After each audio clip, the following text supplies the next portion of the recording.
Donald Trump winning the US presidency is considered one of the top 10 risks facing the world. That's according to the Economist Intelligence Unit, which offers a monthly forecast on the worst scenarios that could disrupt the global economy. Well, the Economist says that China experiencing a sharp economic slowdown is actually the biggest risk facing the world right now, as it would have a knock-on effect across the EU and the US. They also list Russia as another big threat because of its interventions in Ukraine and Syria, and they see it as a danger to stability in Eastern Europe and the Middle East. Greece exiting the EU could see banks suffering huge losses, a worldwide recession, and the possible breakup of the euro.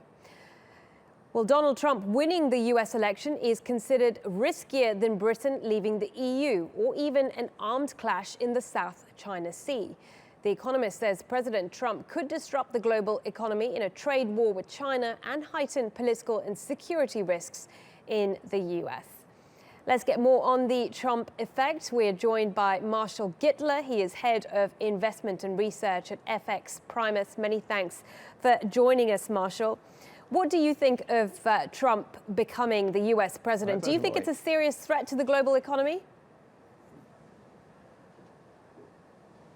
Well, first off, I don't think he will become president. So let's put that. But if he were, I think it would be a disaster of unmitigated proportions. I think the Economist, the EIU, is absolutely right to put that as a risk, because this guy is bad news. He is terrible.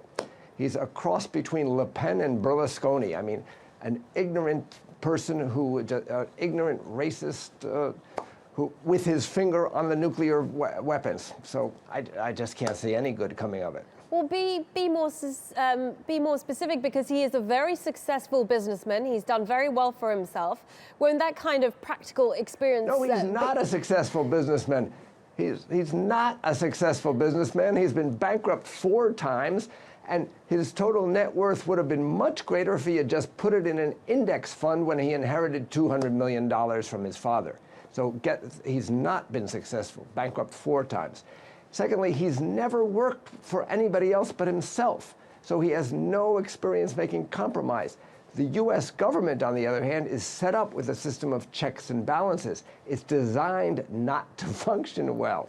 So when you get somebody like that in there who can't create a compromise with the other 2 branches, between the executive, the legislative, and judicial branches, there's just going to be nothing done for the US government in 4 years. And so maybe he decides to venture into foreign policy, where the president has more of a free hand.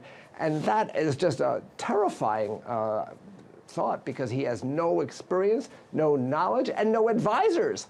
When asked who his foreign policy advisors were, he said, "I'm talking to myself." What about his sort of more specific policies on, say, global trade? I mean, the EIU says that could prove incredibly damaging to global trade. Why is that? Well, if he has any specific policies, which I haven't seen, I mean, he wants to start a trade war with China, for example, put 40% tariffs on imports from China. That's great, except the U.S. is part of the World Trade Organization, and maybe he'd try to pull the U.S. out of the World Trade Organization. Maybe he tried to break WTO rules and start off a big international trade war globally. Who knows? Okay. He would be working against all the rules and regulations that have taken so long to hammer out. Okay, Marshall, good to get your thoughts. Many thanks. Into disarray. Marshall, good to get your thoughts. Marshall Gittler there from FXPrimus.